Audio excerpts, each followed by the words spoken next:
pada dirinya. Tetapi kalau bulan itu cuma memantulkan sinar yang diterima oleh bulan dari matahari untuk dibiaskan menjadi nur, yaitu cahaya yang tidak ada narnya, tidak ada apinya. Kalau dia itu ada nar, ada nurnya, ada panas, ada cahayanya. Itu dia.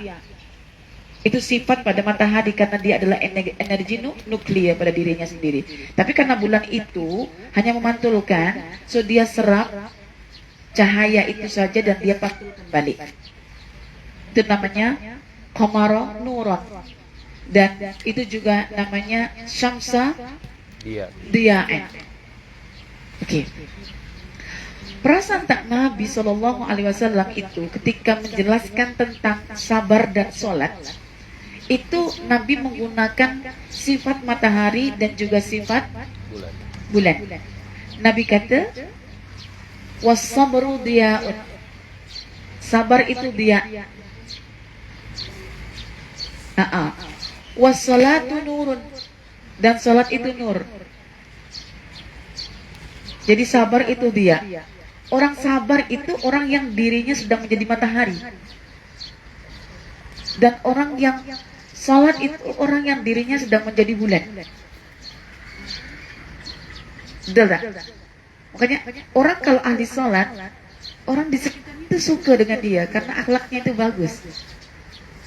Nyaman duduk sama ahli salat itu. Karena salat sifatnya itu apa? Tanha anil fahsya'i wal munkar. Tegah nafsu dari melakukan kekejian dan kemungkaran. Seorang di sekitarnya nyaman. Sekali lagi Nabi kata apa? As-sabru dia. Was-salatu nur. Oke, dia sifat pada apa? Matahari. Nur sifat pada apa? Bulan. Uniknya dua sebutan yang Nabi kata as-sabru dan as-salah itu juga disebutkan dalam Al-Quran. Digandingkan lagi. Dalam surah apa ayat berapa? Dalam surah Al-Baqarah ayat 45. Wasta'inu bis-sabri was-salah. Dan jadikanlah sabar serta salat sebagai penolong hidupmu. Sebagaimana alam ini sempurna dan tertolong dengan ciptaan Allah yang namanya matahari dan juga bulan. Coba bayangkan, tidak ada matahari, malam terus, apa yang terjadi? Pembekuan. Coba kalau yang terjadi itu siang terus, tak ada malam, apa yang terjadi? Pembakaran. Kan? Jadi ada siang malam itu adalah penyeimbangan suasana. Ada sedih gembira itu juga penyeimbang jiwa. Ada sabar, ada syukur juga penyeimbangan takwa.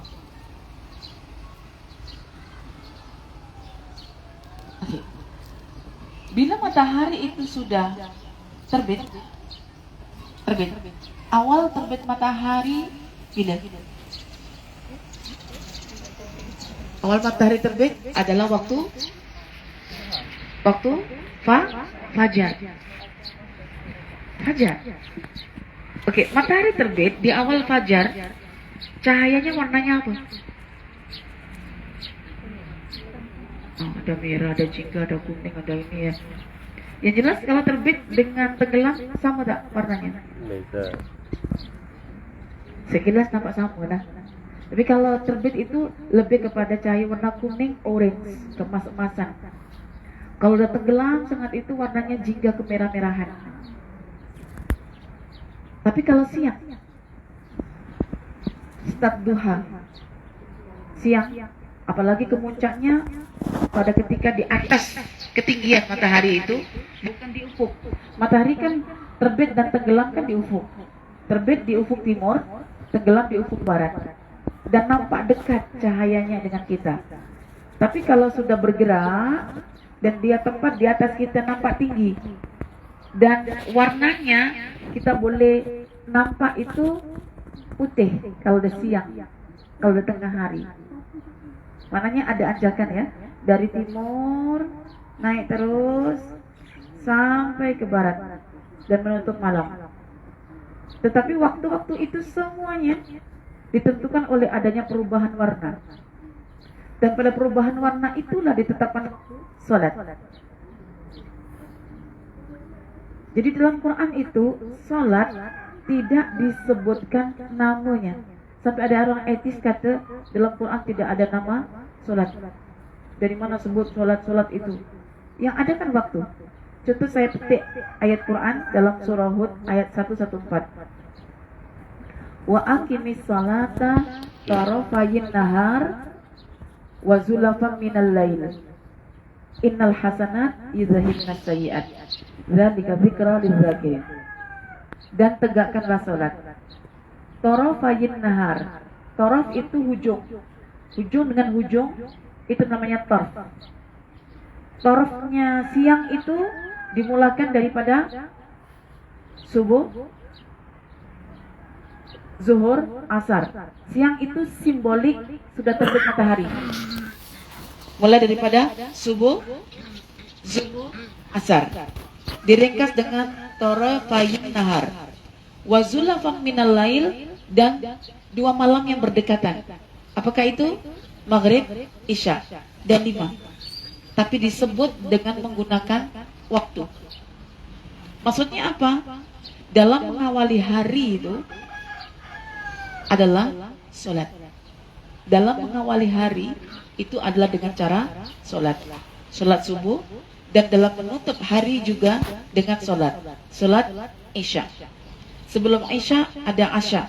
Asya makan malam. Isya sudah mati, tidur. Ada baris atas, baris bawah. Maknanya berbeza. Itu disebut waktu. Jadi sekarang kita nak belajar tentang mungkinnya Allah dalam menciptakan alam semesta dengan diberikan sinar ataupun cahaya. Kalau pada siang ada matahari, bila malam ada bulan. Oke. Sekarang siang kita mulakan dengan awal subuh, yaitu fajar. Cahayanya kuning keemas-emasan. Bila kita belajar tentang cahaya yang dipancarkan oleh matahari, sebetulnya matahari itu memiliki banyak warna. Ya, banyak warna yang kita simpulkan dengan warna-warni pelangi. Jadi matahari punya spektrum warna, pelbagai jenis warna. Dari merah, meji, jingga, kuning, hijau, biru, nila, ungu, mejiku, niu. Itu warna-warni pelangi. Dan itu boleh terlihat dari awal fajar sampai tenggelam. Tapi dibezakan waktu-waktunya. Oke. Tetapi orang-orang yang belajar tentang masalah sinar matahari membagikan ada jenis warna yang memiliki gelombang cukup panjang dan gelombang pendek. Warna biru itu memiliki gelombang yang pendek sehingga mudah dipancarkan, disebarkan oleh partikel yang ada dekat udara. Dan itu time siang. Tapi kalau warna kuning, orange, merah, jingga itu warna yang memiliki gelombang yang sangat panjang sehingga memerlukan waktu yang cukup lama untuk tembus ke atmosfer. Makanya kalau pagi kita tengok kuning keemasan gitu, kalau petang kita tengok merah, jingga kemerah-merahan.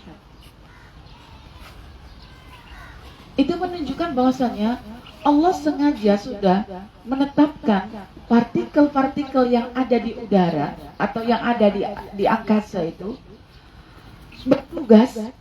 Nih kalau pagi kamu pancarkan warna yang ini.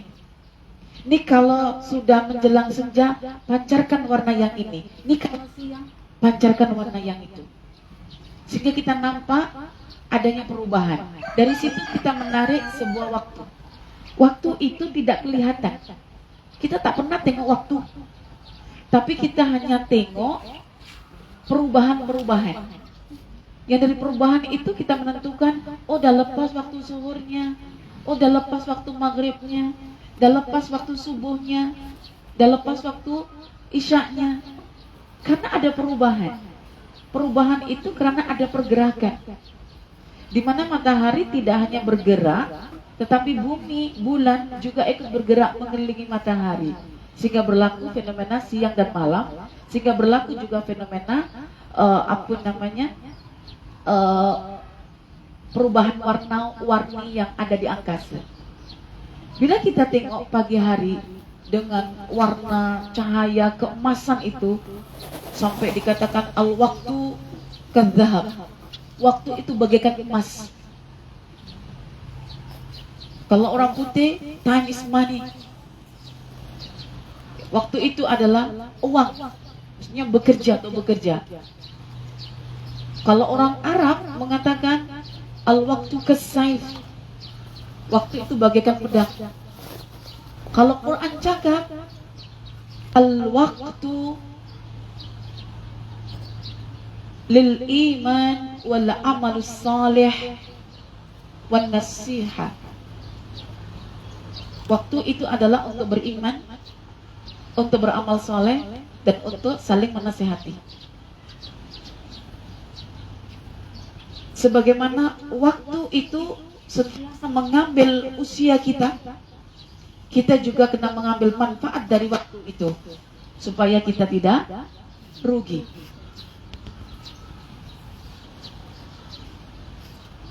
Oke.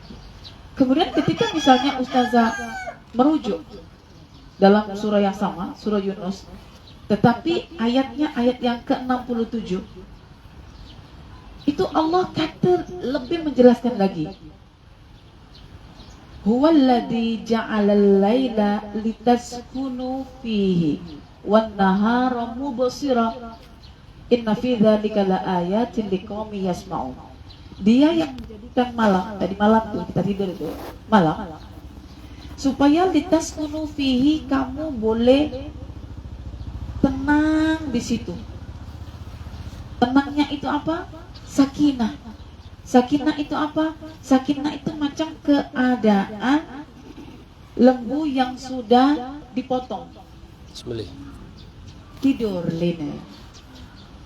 Sebab pada time tidur lena itu, selepas isya itu, Allah Al-Jabbar, dia memperbaiki tubuh badan kita dalam keadaan kita sedang tidur.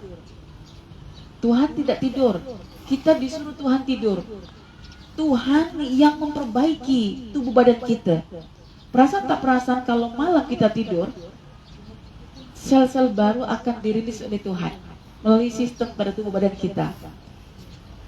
Yang mati-mati itu dibuang, yang baru-baru diciptakan. Makanya disuruh tidur. Tapi yang menyelisihi waktu malam, dibuat tidak tidur, dia akan kesakitan. Banyak sel mati yang akan berlaku dalam tubuh badan orang yang malam tidak mau tidur. Jadi Allah dah bagi suruh kita untuk tidur, untuk rehat, untuk sakinah. Jangan sombong, Tuhan, aku tak perlu tidur, aku masih boleh tak tidur. Allah suruh tidur, tidur di tas kunufi. Karena apa? Karena tidak terang waktu malam itu. Waktu malam itu tidak terang. Kalau tidak terang buat kerja tidak maksimum.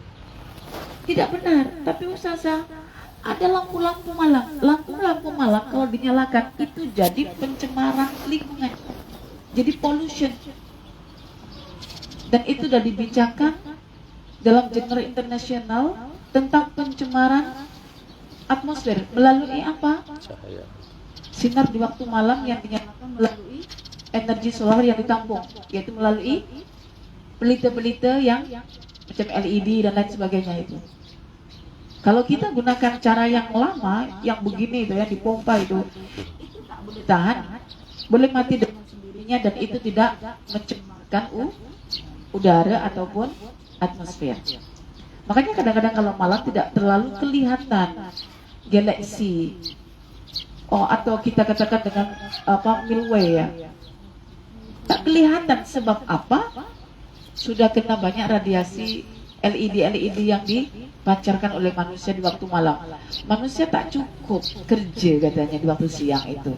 So, habiskan juga di waktu malam. Sedangkan waktu malam itu pekerjaan yang tidak perlu melibatkan mata sebetulnya, tapi melibatkan hati dengan cara apa? Beribadah dan berdoa.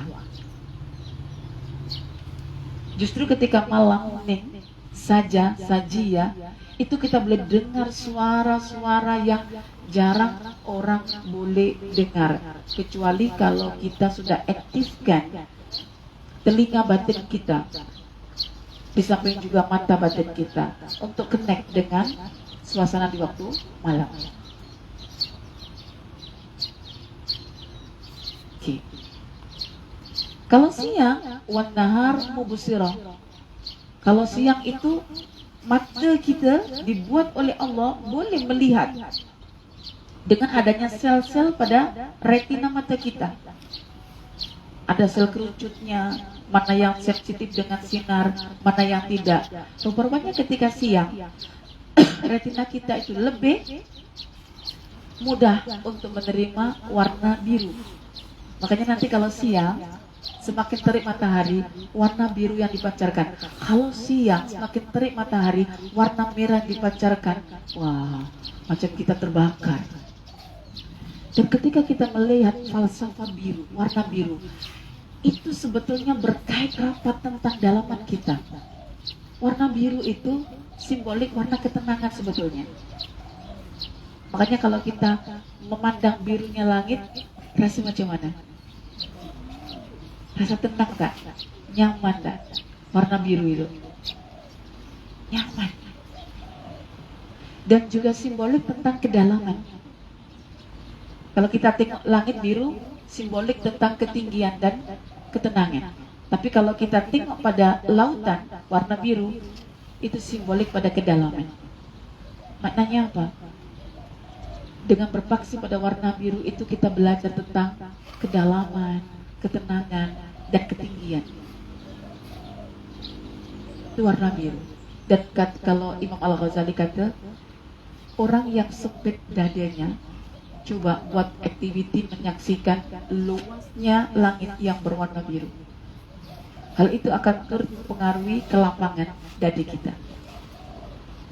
Jadi kalau ada angkasa langit itu, ada juga angkasa sodru, angkasa dada. Dan kita ingin melapangkan, antaranya adalah dengan memandang langit. Jadi betul kiranya kalau misalnya berinteraksi dengan langit, jangan tengok langitnya, tapi tengok apa yang ada di langit itu.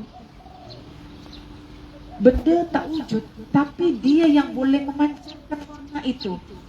Dia boleh menserakkan warna itu, sehingga nampak warna biru. Itu partikel-partikel sangat kecil, dan mungkin kita tidak nampak, tapi Tuhan ciptakan.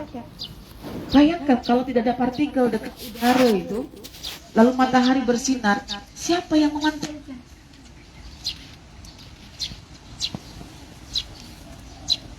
Ada partikel debu, ada partikel garam, dan pelbagai jenis lagi molekul-molekul yang ada di udara juga turut menyerlakan warna matahari. Dan paling unik adalah kita boleh melihat warna matahari itu sekali dalam warna pelangi. Time apa? Time panas. Tetapi Allah curahkan hujan. Lalu air hujan itu kan air yang sudah ditapis oleh Allah. Unsur garamnya sudah dihilangkan. Kan? Dia air pure, jernih.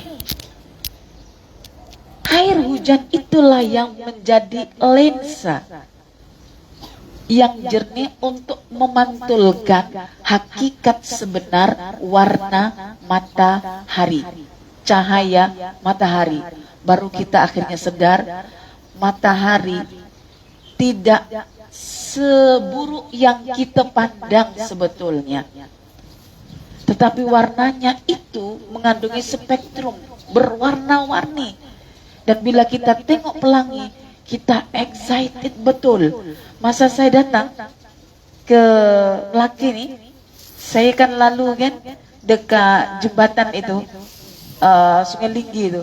Ustaz dah kata, Mi, pelangi. Saya nampak pelangi itu. Itulah hakikat sebenar warna matahari yang tak boleh kita saksikan dengan mata kepala kita sendiri, melainkan melalui bantuan yang namanya air hujan. Lalu para ulama menafsirkan ayat 17 dalam surah Ar-Ra'd itu bahwa itu cuma ayat perumpamaan. Ketika Allah mengatakan anzala minas sama'i ma'an, Allah turunkan daripada langit itu air hujan, maknanya bukan air hujan yang diturunkan oleh Allah dari langit, tetapi Allah menurunkan Al-Quran dari ketinggian. Maknanya Al-Quran itu adalah air itu sendiri, tapi airnya bukan air lautan, tapi air hujan. Mengapa? Air lautan bercampur dengan pelbagai jenis unsur. Ketika diuapkan oleh Allah melalui panas matahari, berlaku penyejatan, air-air yang ada dekat laut tidak dibawa turut serta oleh uap air. Tapi uap air nanti akan dikumpulkan juga oleh Allah melalui air hujan dengan unsur-unsur yang membawa kedamaian, kenyamanan, kesuburan pada tanah-tanah yang disiram. Mananya Al-Quran itu Masya Allah, dia seperti air. Kalau kita nak tahu real kebenaran, gunakan lensa Al-Quran. Seperti kita nak tahu kebenaran warna-warni pelangi, gunakan lensa air hujan. Baru nampak warna sebenar. Kalau kita tak nampak, baru kita mencintai matahari, bukan mencintai pelangi. Makanya pelangi itu sebentar, karena nak tunjuk kat kita je. Nak tunjuk apa? Nak tunjuk warna-warni matahari yang sebenar. Karena itu pelangi cuma sementara, yang hanya memuaskan orang-orang yang cetek cara pandangnya. Sampailah pelangi itu dijadikan simbol LGBT. Itu dia hanya sementara kepuasan orang-orang LGBT itu. Kenikmatannya macam pelangi, hanya tunjuk sementara, indah nikmat tapi sementara. Tapi yang lama itu adalah matahari.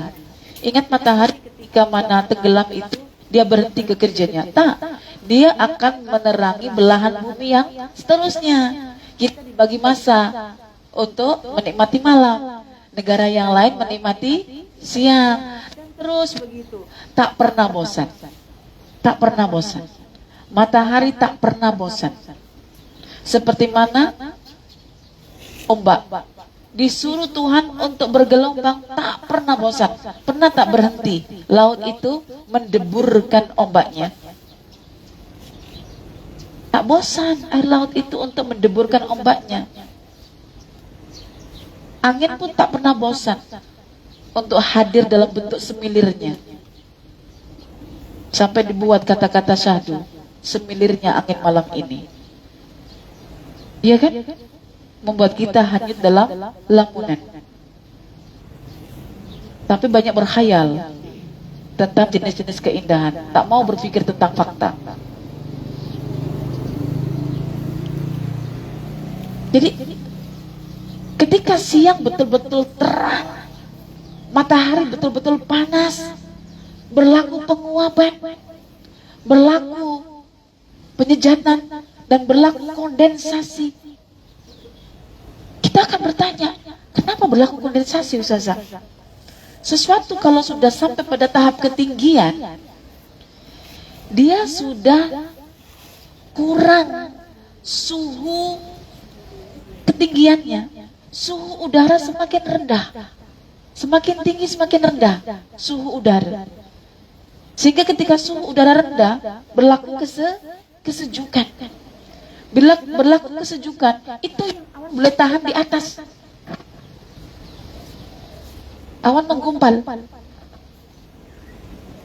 Tetapi ketika suhu di udara yang tinggi itu, ya suhu udara itu rendah di atas, maknanya tekanan udara pun cukup apa?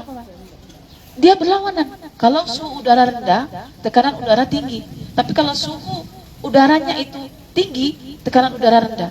Tapi ketika Allah meletakkan pada tempat kerendahan ini, suhu udaranya tinggi, itu yang berlaku panas.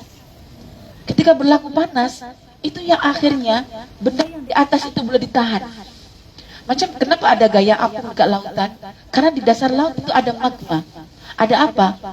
Ada panas, ada api, sehingga boleh mengapung.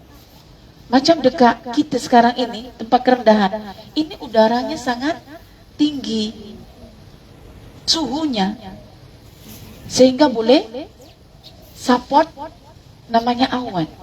Dalam hidup kita perlu Allah Al-Wakil. Dalam hidup kita perlu yang melindungi kita, yang menahan kita supaya kita tidak jatuh, supaya kita tidak down, supaya kita tidak trust. Kita perlu Tuhan. Dan Tuhan yang mengaturkan semuanya ini sangat peduli dengan kita. Cuma kita yang kurang peduli dengan Tuhan, sehingga kita jatuh. Tuhan peduli kak kita, tapi kita sendiri yang tak peduli dengan Tuhan. Kita lebih banyak memilih sokongan-sokongan, tunjangan-tunjangan yang lemah. Buktinya apa? Kita tak serik-serik dikhianati orang, cari orang lain lagi, cari orang lain lagi, cari orang lain lagi. Tak serik. Patutnya kita serik dengan manusia itu. Untuk akhirnya kita berpindah langsung kepada Allah. Ya Allah, aku udah bosan dengan manusia itu, yang kerap membuat aku jatuh, yang kerap membuat aku down dan keras. Kini aku hanya bersandar kepadamu ya Allah. Seperti mana engkau jadikan awan-awan itu bersandar dengan tekanan-tekanan panas yang engkau ciptakan, seolah-olah itu menjadi tiang bagi awan tersebut. Jadi bukan awan itu tak ada tiang untuk menyokongnya. Bahkan Allah sendiri mengatakan dalam surah Luqman itu, tidakkah kamu melihat bagaimana Allah menciptakan langit itu? Kamu lihat seolah-olah tanpa tiang, bi ghairi amadin tarawnaha, tanpa tiang yang kamu boleh saksikan. Tapi dengan belajar sains kita belajar ada sebetulnya tiang itu. Dan yang menciptakan tiang itu adalah Allah, dengan sistem keseimbangan alam yang luar biasa. Pertanyaannya adalah, ketika Allah begitu rapi kemas dalam mengaturkan alam semesta, tidakkah kita berpikir serapi dan sekemas itu Allah sebetulnya menyusunkan takdir hidup kita? Lalu kenapa kita masih belum raditu billahi rabba, belum redha Allah sebagai pengatur kita? Kita asyik berdoa, ya Allah, redha ka qasdi, redha mula yang aku pohon, yang aku tuju. Kita ingin Allah redha ke kita, tapi kita tak pernah redha ke Allah.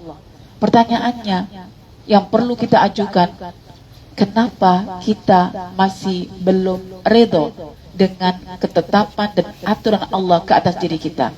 Kenapa? Kenapa? Karena kita tidak mengenal Allah yang begitu detail, kemas, dan rapi dalam mengaturkan diri kita.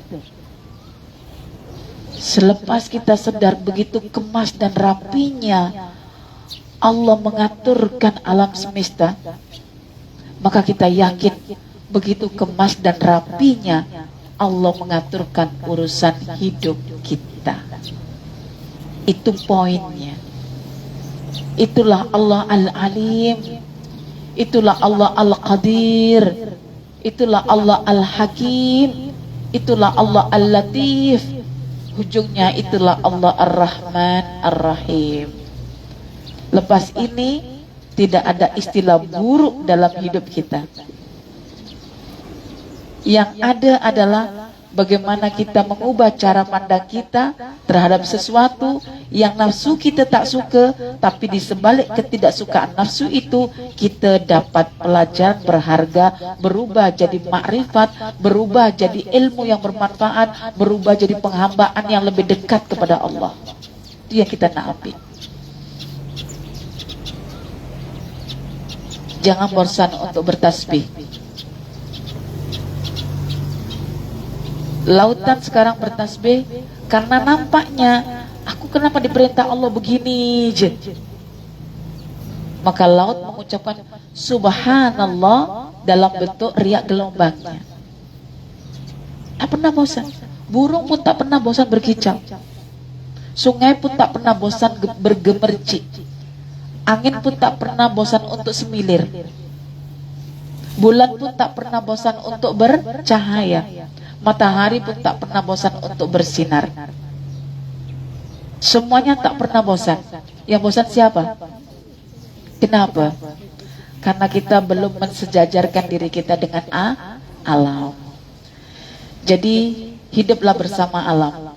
Hiduplah bersama bulan yang bercahaya. Hiduplah bersama matahari yang bersinar. Hiduplah bersama burung yang berkicau. Hiduplah bersama sungai yang gemercik. Hiduplah bersama laut yang bergelombang. Hiduplah bersama dan bersama berjalan bersama dan alam menuju Allah, sehingga alam akan sentiasa memberikan madah-madah ibrah yang mengubah cara pandang kita dalam melalui kehidupan yang maybe berlika-liku, tapi kita yakin bahwa kita akan disampaikan oleh Allah kepada tujuan yang sebenar, yaitu Allah Subhanahu wa taala dalam keadaan diridhai.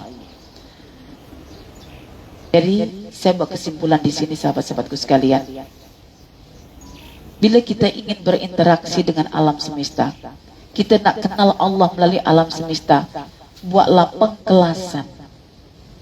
Hari ini belajar samudra. Ada satu buku, tapi cuma ada 8 naskah saja.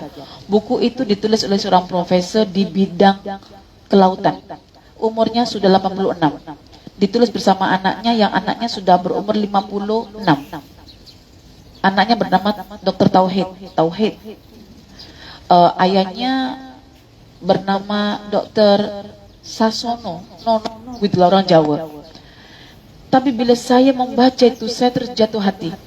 Selama 10 hari pesta buku, saya selesaikan baca buku itu tentang air dan samudra.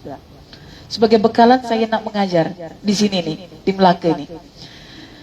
Yang unik adalah sentuhan-sentuhan nama Allah pada buku itu. Bahkan sesuatu yang saya share sedikit ya, yang saya tak jumpa dekat mana-mana buku, tapi saya pernah buat kajian. Dan sama adalah ketika penulis itu mengatakan lautan ini macam hati kita.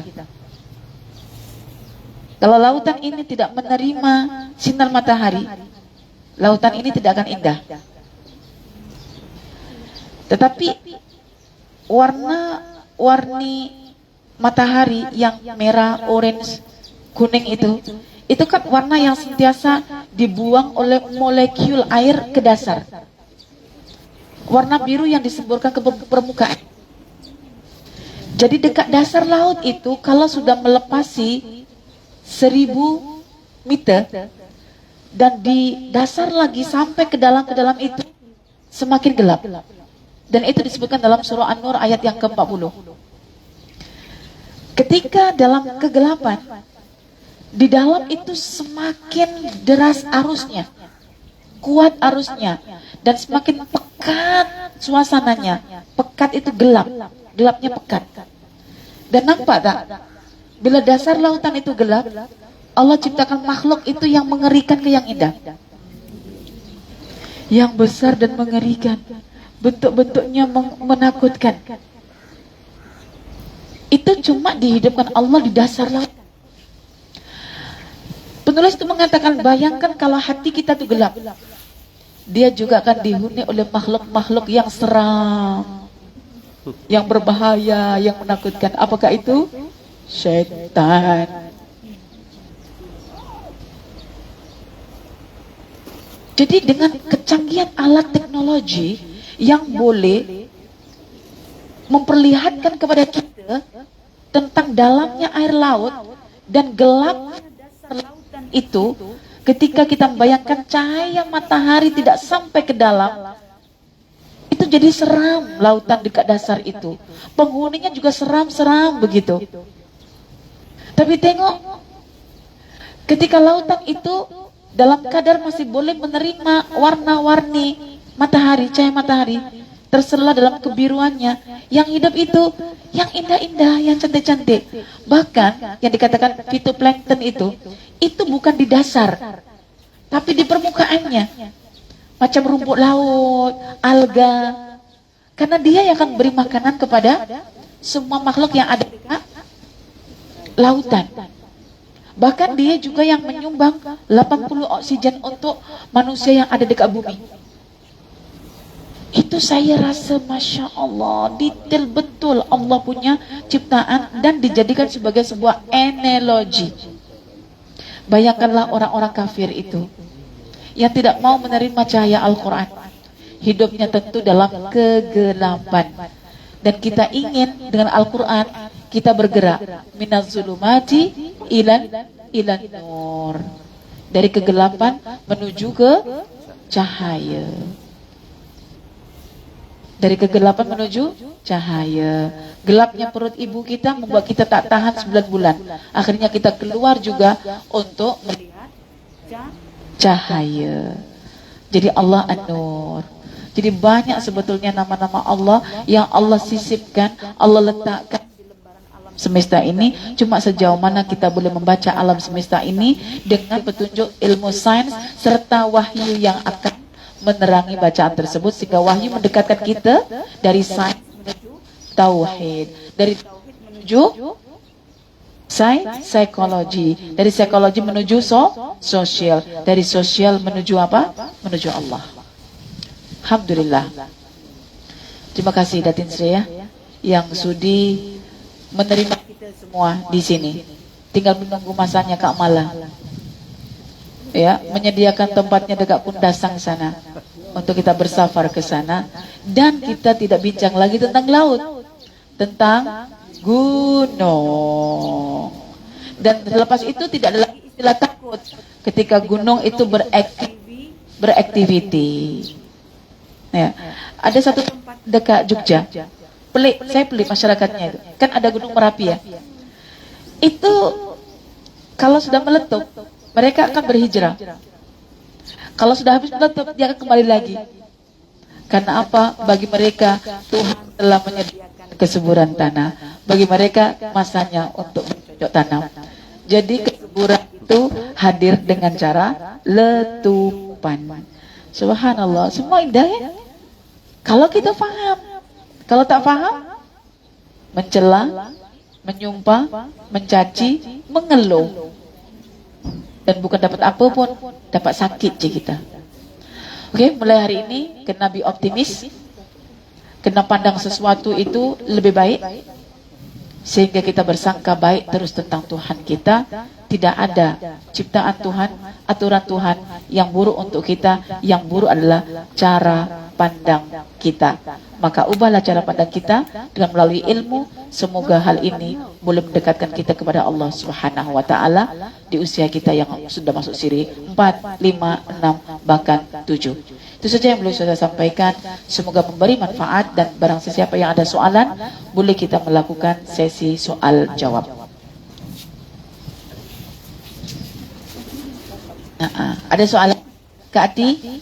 Wah, ke depan Kak Ati. Oke. Apakah ada soalan yang berkaitan tentang ma'rifatullah ini?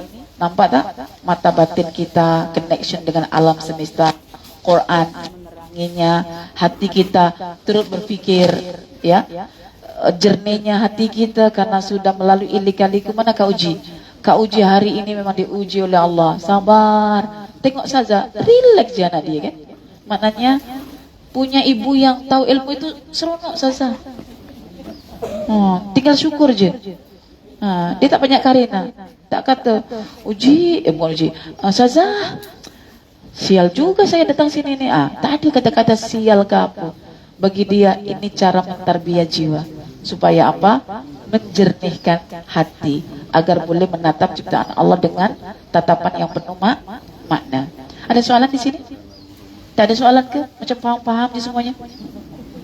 Ustazah tak sabar nak menikmati air laut nih Ustazah. Oh, tak sabar ya. Oke. Demikianlah ketika mana alam tunduk kepada Tuhan, kita pun boleh menikmati manfaat daripada alam itu. Coba kalau laut lagi marah. Coba kalau laut lagi marah, tak nak taat sama Tuhannya. Dah habis dah kita dah. Maksudnya dalam ilmu yang selalu tinggi, jadi tak ramai yang memahaminya. Jadi keseimbangan alam dan juga kita punya reaksi dan sebagainya berbeza-beza lah. Betul. Maksudnya wadi itu terlalu sedikit lah banding dengan yang awam. Betul. Itu huru-hara dia. Itulah huru-haranya. Tapi huru-hara diizinkan oleh Allah itu juga keseimbangan. Unik kan? Huru-hara yang diciptakan oleh Allah, diizinkan oleh Allah, itu juga untuk keseimbangan kita. Macam semalam kita bincang karbon. Dari hasil pembakaran hutan. Kalau hutan tak terbakar, tak ada makanan untuk tanam-tanaman yang lain. Lalu bagaimana kita boleh survive? Sengaja Allah menciptakan rongga-rongga pada kayu-kayu dekat hutan itu supaya dia boleh menyerap panas dari matahari, supaya ketika terbakar dia boleh membakar dirinya. Coba kalau tidak boleh menyerap energi matahari, tak berlaku pembakaran. Karena itu bukan hanya ada oksigen, bukan cuma ada hidrogen, dia juga ada unsur yang boleh berlaku pembakaran dekat situ.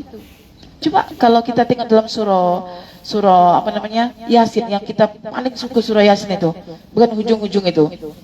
Ada asy-syajar al-akhdar. Alladzi ja'alakumus syajar al-akhdara naran fa idza antum minhu tuqidun. Allah yang menciptakan pokok itu menjadi hijau. Dari pokok yang hijau itulah kamu boleh menyalakan api. Kan kontras, bagaimana hijau dengan ada unsur air, boleh juga unsur api. Api, air menyatu. Buktinya laut. Api, air menyatu. Bagi orang kafir kan illogic, nggak bangkitkan manusia. Kau tak tengok ke pokok hijau itu? Ada airnya, hijau unsur air. Tapi ada apinya, merah. Jadilah pokok yang ada di hutan itu terbakar. Tapi ketika berlaku pembakaran, tak boleh kita mengeluh. Terjadinya pembakaran itu ada kalanya karena petir. Tapi petir diciptakan oleh Allah juga di sebalik awan. Awan yang mengandungi air. Bila bertemu dengan pokok itu berlaku kebakaran, ternyata itu cara Allah nak bagi makanan. Kepada apa? Kepada semua jenis alga yang ada dekat permukaan laut, supaya memberi makanan kepada ikan-ikan yang berenang. Supaya memberikan kita oksigen 80%. Supaya tanam-tanaman dekat daratan itu boleh melakukan proses fotosintesis. Kalau tidak ada karbon, tak berlaku pembuatan makanan. Sehingga kita tak boleh makan pisang yang tinggi potasiumnya, tak boleh makan sayur bayam ataupun kangkung yang tinggi dengan zat besinya. Ternyata dalam tubuh badan kita itu memerlukan semua jenis yang terkandung di dalam tumbuh-tumbuhan, tanam-tanaman, zinknya, magnesiumnya, kaliumnya, bahkan di luar itu tumbuh-tumbuhan, ya, potasiumnya, vitaminnya, proteinnya, semua kita perlukan. Dan mereka semua kena melakukan reaksi pembuatan makanan dengan sabar menyerap sinar matahari dan juga menyerap karbon. Akhirnya berlaku pembuatan makanan. Hasilnya dikeluarkan 20% oksigen untuk kita. Tapi ketika Allah tumbuhkan pokok, senang kita nak tebang. Senang nak tebang, bukan cantas, tebang. Padahal pokok itu sudah beratus tahun misalnya, senang je nak tebang. Jadi hanya orang yang paham tentang keseimbangan alam, dia akan jaga betul alam itu. Biarkan alam itu berbicara secara alami melalui perintah Tuhan. Mana yang nak dibakar oleh Tuhan, biarlah terbakar, begitu. Mana yang tugas kita untuk membakar yang sifatnya sudah gugur-gugur, kita boleh bakar sebagai baja, kompos untuk tanaman juga. Intinya kembali kepada alam semuanya. Bagus Tuhan punya kerja ini. Dan betul kata Bunda tadi, nak jadi wali Allah itu tak semua orang memilih. Karena nak marifat pun belum tentu semua orang memilih. Dan amat sedikit orang yang mau menggunakan potensi intelektualnya untuk berpikir tentang ciptaan-ciptaan Allah. Berpikir tentang ciptaan Allah, selepas kita kenal Allah dan memikirkan ciptaan Allah, semakin dekat untuk menghargai perbuatan Allah. Jadi kita akan setiap hari mengucap kalimat syukur kepada Allah. Alhamdulillah, asyukru lillah. Bukan kita nak ritualkan sebagai satu bentuk ucapan. Okey, pagi hari kita ucapkan rasa syukur sebanyak 10 kali. Alhamdulillah, asyukrulillah. Alhamdulillah, syukur, syukur, syukur, syukur, syukur pada Allah. Tak seperti itu. Sikit mudah. Qalilan ma tashkurun, qalil, sedikit manusia yang mau bersyukur untuk memanfaatkan potensi intelektualnya dalam memperhatikan ciptaan-ciptaan Allah. Jadi kalau kita sudah kelaskan tadi ya, kelaskan nanti kita bicara gunung, kita bicara laut, kita bicara tanaman sawah padi, kita bicara tentang apa saja yang kita nampak, kita kelaskan, lalu kita kenekkan semuanya itu, baru nampak Allah itu mungkin, Allah itu hakim. Sampai kita kata sun Allahilladzi atqana kulla syai. Itulah ciptaan Allah yang Allah begitu sempurna dalam mengaturkan urusan ciptaannya, termasuklah urusan kita sangat sempurna, sehingga apa yang menimpa kita itulah yang terbaik bagi kita, walaupun kita sukar untuk menerimanya. Mulai hari ini belajar untuk menerima semua yang Tuhan telah tetapkan kepada kita, karena semuanya yang baik-baik sahaja. Iya. Malam kita pergi kat tempat cakol lah. Cakol. Arang, pembakaran arang. Maknanya untuk menghasilkan pembakaran arang itu kan perlukan kayu yang terbaik. Kepanasan yang ikut kadarnya. 2 minggu dipanaskan di dalam tu. Dan hasilnya sebab dan selepas kita tengok yang tu, maknanya susah cara proses tu, tapi kita pandang rendah. Kita kan ada Betul. tanya, buat apa macam Ya. Dan tiba Allah hadirkan uji kena diarrhea, poison, keracunan. Dan rawat ubatnya adalah cakol. Cakol. Konten cakol ke apa Datin? Tak, kontennya apa tu? Cakol tadi. Masya Allah. Cakol yang kita tengok di mana, Arang itu. arang tu tapi sudah diproses, dijadikan tablet untuk kita makan. Sebab kami semacam saya juga hospital pun memang akan gunakan cakol untuk mengalami poison yang makan racun. Kita akan buang cakol dalam perut untuk dia absorb semua chemical Panas tu. function dia. Dan dia juga akan absorb sebab cakol ni dia banyak rongga dalam dia. Okey. So, rongga tu yang berfungsi untuk Serap. absorb semua chemical. Makanya kedokteran belajar daripada teori alam. Bagaimana rongga-rongga pada kayu itu dia boleh menyerap sinar matahari untuk menyerap. Maknanya dia juga akan dikonsumsi untuk serap tadi racun apa semua yang ada dalam tubuh badan yang Masya Allah. Ada bloating, kembung, ambil cakol. Poison kalau kata takut makan seafood ke apa, kita ambil cakol. Ofi Dan dapat cakol ilmu. juga digunakan untuk kosmetik. Dan tak izin ada. Dan tidak izin ada. Kosmetik untuk krim ke, untuk tu sebab dia akan absorb semua oil.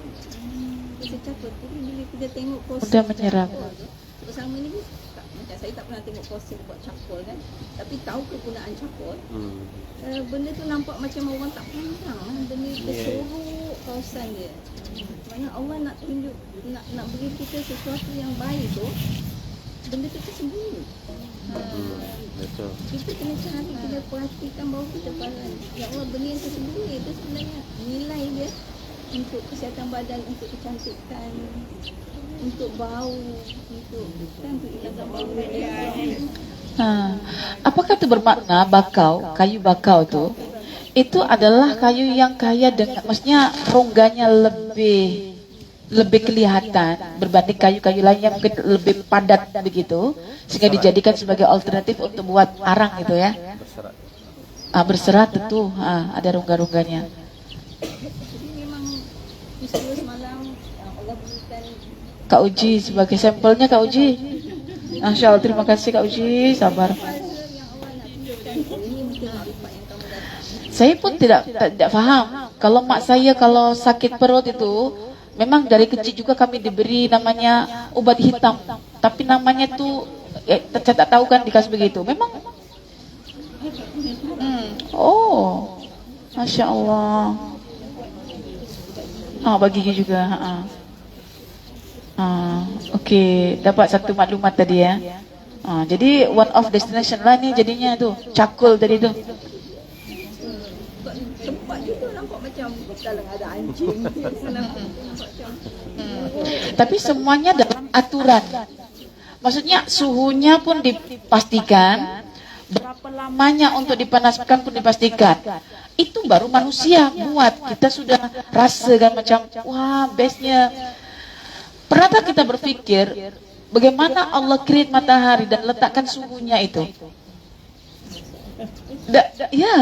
Dan saya baca itu air untuk 1 liter itu agar boleh menguap itu berapa kadar suhu matahari diperlukan, berapa volt agar supaya dia boleh. Itu kan kalau tidak mungkin, tidak sempurna aturan dengan pengetahuan yang detail, tidak akan terjadi penguapan itu. Kot malah pembakaran tuh kan? Pembakaran maksudnya adalah lautan menjadi lautan api. Tapi sekadar ini tidak ada lautan jadi api gitu. Nanti wal bihar fujirat dan wal bihar sujirat, diluapkan dan dinyalakan. Itu fenomena hari kiamat. Sekarang belum kiamat lagi, masih elok kita boleh pandang. Manfaatkan selagi elok. Oke, jadi saya dapat jawaban. Saya belum cari lagi itu. Kenapa kayu bakau yang digunakan untuk sebagai arang? Dan kenapa tadi itu obat hitam itu? Saya bertanya-tanya, kenapa tak ada efeknya tapi selalu mujarab gitu kan? Kalau udah minum itu tuh macam semua itu terbuang gitu kan? Lepas itu sini lapang. Kotoran terbuang jadi lapang. Masya Allah. Jadi Allah sediakan pada satu ciptaan itu boleh menyerap sesuatu macam span. Ya, ada dalam tulisan dikatakan yang dikatakan tadi itu yang fitoplankton itu macam span untuk gas gunung yang diletupkan supaya dia menyerap karbon yang banyak. Dia span bagi gunung. Makanya kalau ada gunung tempatnya dekat laut, karena di laut yang akan jadi span untuk karbon yang dimuntahkan oleh gunung. Jadi saya baru paham juga bila tinggi itu kan Gunung Merapi itu asyik erupsi terus, tapi masyarakat tenang saja. Lagi tenang kalau tahu ilmunya ya. Ternyata gunungnya mengeluarkan nitrogen dalam bentuk gas. Allahu Akbar. Kita tak paham, kita takut. Yang paham baru alhamdulillah Allah yang buatkan benda itu semuanya. Jadi tidak ada sesuatu yang negatif sekarang ya. Yang negatif itu kalau kita buat maksiat, yang kita ridhoi sendiri, itu negatif lah itu. Oke, terima kasih Bunda. Soalnya ada Datin yang memberikan satu ini, dan Kak Uji ya, terima kasih. Dari sekian banyak yang dipilih, kenapa Kak Uji pula gitu? Kenapa bukan Dokter Yat gitu kan? Ya Allah. Tahu tak kenapa? Nak bagi yang berbaloi buat Kak Uji. Sekarang itu menantunya dekat hospital. Suaminya yang tunggu detik-detik kelahiran, istrinya pergi bersafari marifat ke sini. Luar biasa. Cuma hospitalnya Kak Uji, hospital Trata Hasaniyah aja lah kan. Nah, itu hospitalnya Kak Uji, dokternya ada, Dr. Zaina itu. Dah dirawat di Rukia. Pun dokter hatinya ada, diruqyah oleh Ustaz Muhammad. Masya Allah, Alhamdulillah. Jadi sekarang ini pesan saya, jangan pisahkan ilmu sains dengan ilmu Al-Quran. Dua-duanya itu berasimilit. Jangan Quran sendiri dihafalkan, sains sendiri untuk jadikan sebagai kerja nanti. Tak boleh, kita kena combine kedua-duanya. Karena Allah yang menurunkan Quran, Allah juga yang menciptakan alam semesta, Allah juga yang menciptakan kita untuk memperhatikan, memikirkan, untuk mendapatkan ilmu tentang Tuhan. Oke? Lagi ada soalan? Oke, Kak Bidat.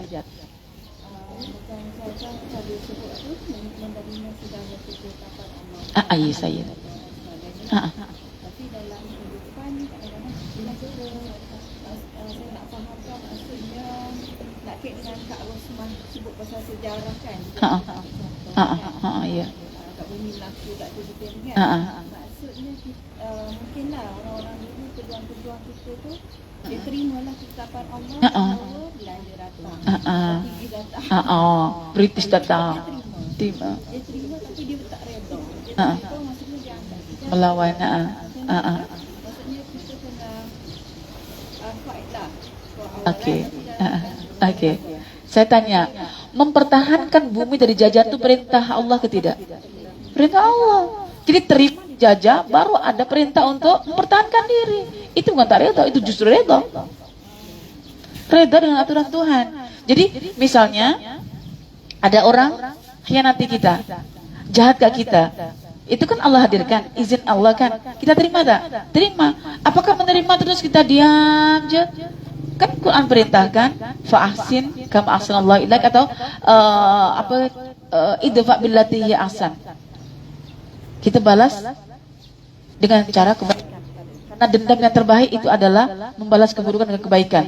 Dia akan mati kutu orang itu.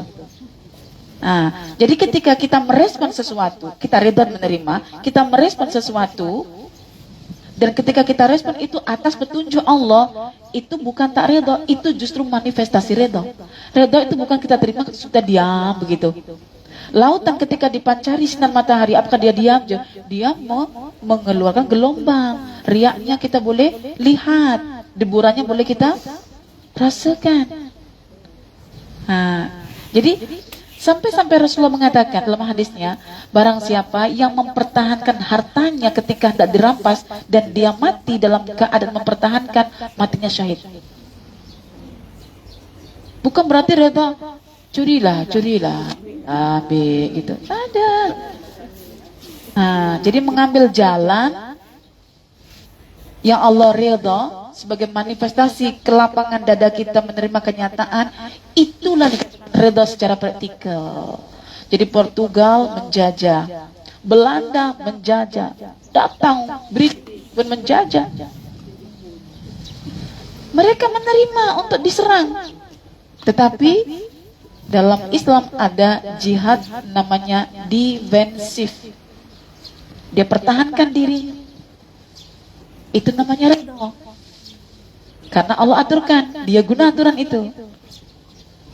Boleh? Ada yang begini kalau saya paham tuh. Ustazah, saya ini sebetulnya ingin punya anak itu begini Ustazah. Tapi tak seperti yang begini Ustazah. Saya nak punya anak itu begini, tapi hasilnya tak begini Ustazah. Cuman itu Ustazah. Yang tak jadi begini itu takdir. Allah tetapkan dengan izinnya kepada kita. So kita terima, ya Allah, yang tak begini nih, inilah takdir hidupku. Aku terima. Apakah terus kita diam? Tidak. Kita akan menjadi begini supaya dicontoh oleh anak agar jadi begini. Jadi apa yang kamu inginkan pada anak kamu untuk menjadi seperti itu, maka jadilah terlebih dahulu seperti itu. Maka akhirnya kita buat refleksi, lepas kita reda menerima, oh ini kesalahan saya, maybe karena anak itu kan sifatnya itu durriyah. Durriyah itu sifatnya adalah ittiba, ikut. Dan yang diikuti adalah saya. Kalau saya suruh dia sholat, sedangkan saya tak sholat, macam mana dia sholat? Kalau saya suruh dia menjaga waktu sholat, sedangkan saya menjaga waktu sholat pun tidak, bagaimana dia boleh jaga sholat? Gitu kan? Jadi akhirnya dalam keredaan menerima itu kita berpikir untuk melakukan apa yang Allah ridha. Yang Allah ridha adalah wastabir alaiha, kamu pastikan sholat lebih sabar lagi supaya anak kamu boleh jaga waktu sholat. Just jaga waktu sholat, kita kenal lebih daripada sekadar menjaga waktu sholat. Kalau kita tak boleh jaga waktu sholat, anak kita belum tentu mau sholat. Tak jaga waktu sholat, belum tentu anak kita mau sholat. Karena yang dicontoh mesti ke depan. Yang diikuti mesti di depan. Langkahnya lebih ke depan. Tak boleh langkahnya sama. Kalau sama, mengiringi. Makanya Nabi sebagai uswah hasanah, role model, karena Nabi itu melangkah ke depan, kita di belakang. So kita tak pernah sama dengan Nabi. Jadi kalau Nabi ingin kita sabar, dia dah sabar gila. Kalau Nabi ingin kita reda, dia lebih reda gila. Kalau Nabi ingin kita menjaga waktu sholat, Nabi lebih di atas menjaga waktu sholat. Nah, jadi reda itu berkaitan tentang apa yang kita boleh lakukan, bukan tentang orang boleh lakukan apa kita. Contoh, misalnya dapat paling simpel dapat pasangan lah. Kita bukan bertugas untuk mengubah pasangan kita, tetapi kita bertugas untuk mengubah diri kita. Kalau kita hidup ditakdirkan oleh Allah untuk mengubah manusia, memang kita gila. Karena sampai detik ini mengubah diri sendiri dia tak boleh, apalagi nak ubah orang lain. Nah, jadi kita kena tahu batas diri. Apa yang dalam kapasiti kita, apa yang di luar kapasiti kita. Diri kita dalam batas kita sendiri. So ubahlah diri kita sendiri. Dan perubahan itu bukan dari luar, tapi dari dalam. Karena itu Allah katakan, dari dalam itu Allah yang pegang hati kita. Bila Allah pegang hati kita, itu paling mudah caranya. Bergantunglah pada Allah, Allah akan ubah kita. Innallaha la yughayyiru ma biqaumin hatta yughayyiru ma bi anfusihim. Nah, ubah semuanya, stres kita, ubah diri kita sendiri. Karena perubahan dari luar itu terpancar, karena perubahan dari dalam itu akan memancar dekat luar. Seperti loop, kita akan memancarkan cahaya pada lapisan yang luar.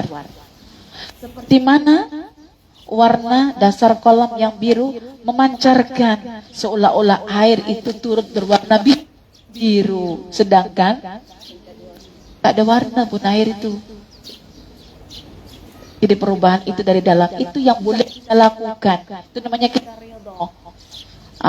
Para pejuang itu redha. Datang British, datang ini semuanya. Lepas itu apa? Dia berazam, bertekad untuk melawan. Dari mana? Dari dirinya sendiri. Dan itu kemenangan berlaku. Karena perubahan orang dulu dari dalam. Sekarang dari teknologi, dari ini semua kalah terus kita ini. Nah, begitu Kak Wida.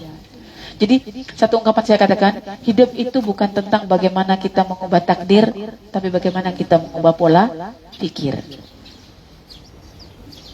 Supaya tenang.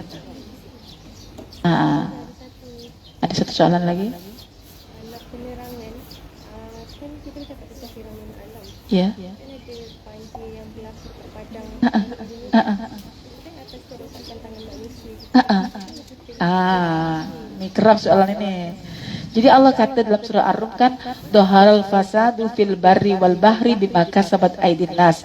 Rusaknya laut, rusaknya darat, itu karena ulah tangan manusia. Dia tanya, Ustazah, kan sekarang berlaku kerusakan itu dekat laut, ada banjir, ada apa semuanya, iya kan?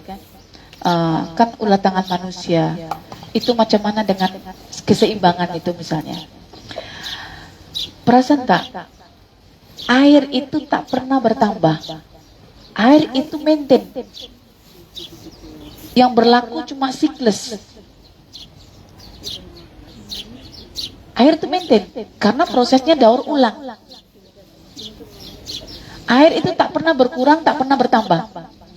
Yang kita minum itu cuma proses hidrologi, siklus hidrologi. Yang kita minum keluar, tak ada yang terus hilang gitu, tak ada. Tapi Ustazah, kenapa banjir? Menunjukkan kadar air itu berlebih? Tidak pernah berlebih. Cuma air tidak menemukan tempat-tempat yang boleh menyerap. Karena sudah disimen, sudah ditar, macam-macam lah, sehingga dia nampak macam banjir begitu. Oke, kalau misalnya isu banjir yang diluapkan karena ada aktiviti tektonik dekat dalam, itu sebetulnya cara Allah untuk memberikan rongga. Kan kita ini sebetulnya kan plate tektonik semua. Bumi kita ini plate, macam plate itu apa? Piring-piring lempeng-lempeng. Kalau lempeng itu misalnya misalnya gunung ya, di atas lempeng. Kalau tidak digerakkan lempeng-lempeng itu, magma tak boleh naik sehingga lava tak boleh naik. Kalau lava tak boleh naik, tanah-tanah pun tidak akan mengalami satu kesuburan. Karena lava daripada batunya, daripada abunya, itu dia boleh menyuburkan tanah kan. Lava kalau jumpa dengan udara yang sejuk, dia akan jadi batu. Batu lama-lama berfungsi semuanya. Dia mengandungi mineral, dia boleh meleburkan ini itu semuanya. Oke. Banjir yang dari tsunami ataupun daripada pergerakan tektonik di dasar bumi, itu sebetulnya keseimbangan juga daripada Allah. Cuma itu tadi, cara Allah mengaturkan benda yang dibuat oleh manusia yang banyak buat benda yang tidak bagus, itu boleh diubah Allah menjadi manfaat. Kak kita, itu namanya qa'imam bil qist. Dalam Quran disebut qa'imam bil qist. Misalnya ini buruk orang buat, Allah izin, tapi nanti benda ini bila terjadi, Allah aturkan jadi baik. Itulah cara Allah. Sampai saya kadang-kadang memikir tentang kesempurnaan Allah itu tak mampu juga. Macam mana semua jadi baik itu?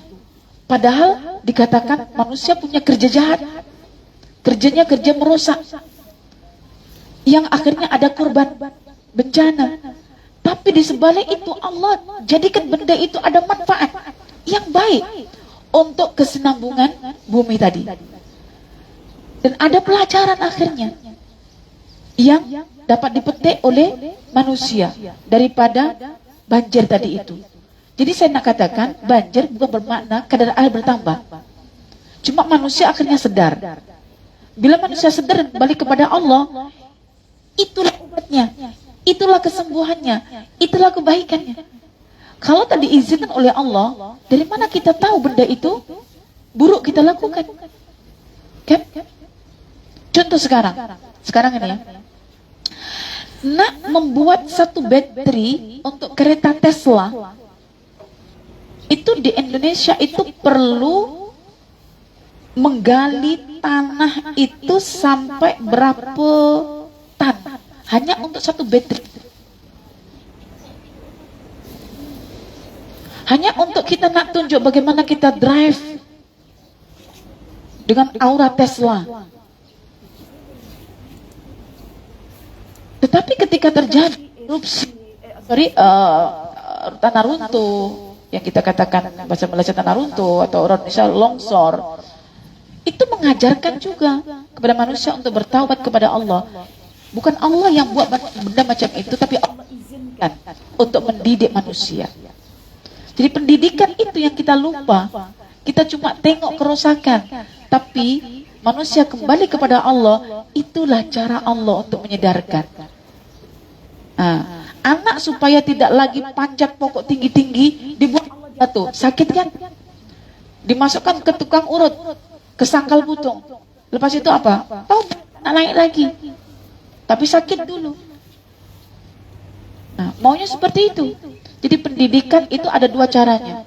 Dengan cara yang keras, melalui kerusakan yang Allah izinkan supaya sedar.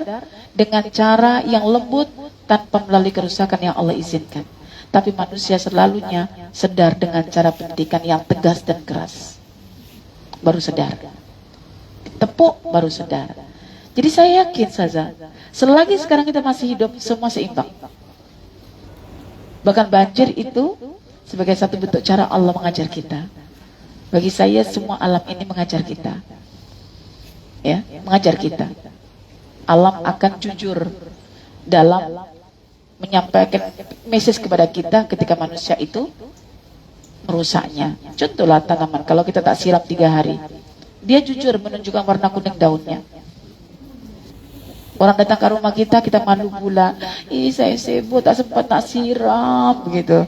Karena yang datang sudah komen, ini warna sampai kuning tak kau siram ke? Kan jujur dia. Akhirnya apa? Ih malu lah. Akhirnya apa? Mau datang tuh, nak datang ke rumah 1 minggu bagi tahu ya.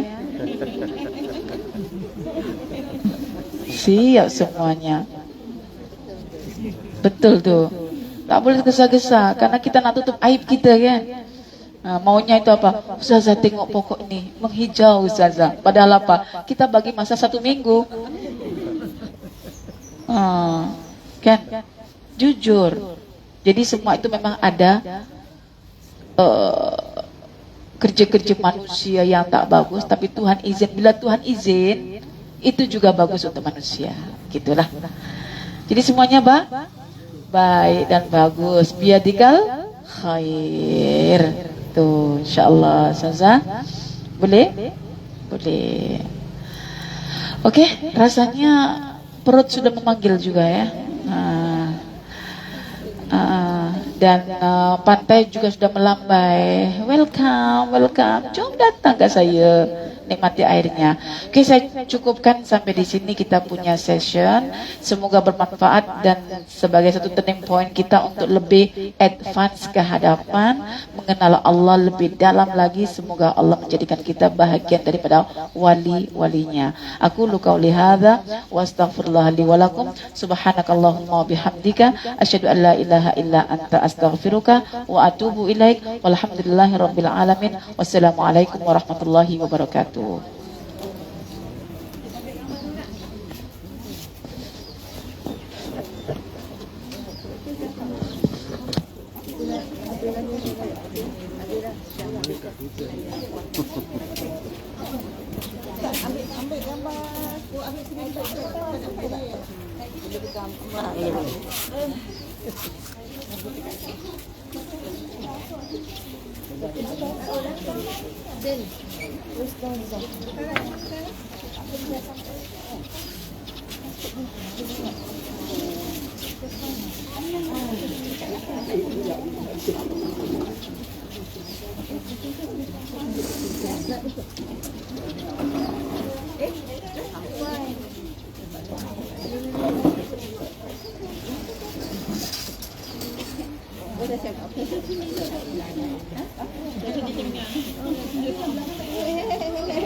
Oh, putus-putus. Oh, oke.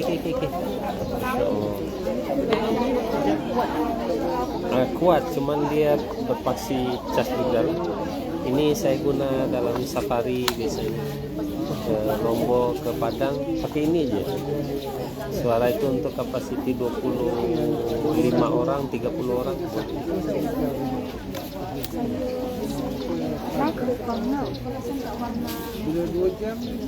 Tes 1, 2, 3. Assalamualaikum warahmatullahi wabarakatuh.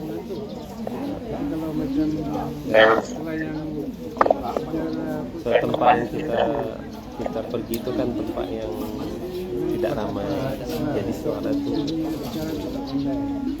Dulu pernah juga saya bawa begini. Wah, katanya berat juga nih kalau pakai kemana. Ini simpan. Ini berapa ya dalam? Ada? Cari aja nih. Amgras. Ada jenama lain lagi yang lebih bagus. Iya. Ini ada ininya. Cuma tertinggal masa itu di Lombok. Boleh pakai. Betul sekali. Betul. Banyak cigu-cigu pakai. Ada yang jenama lagi bagus juga.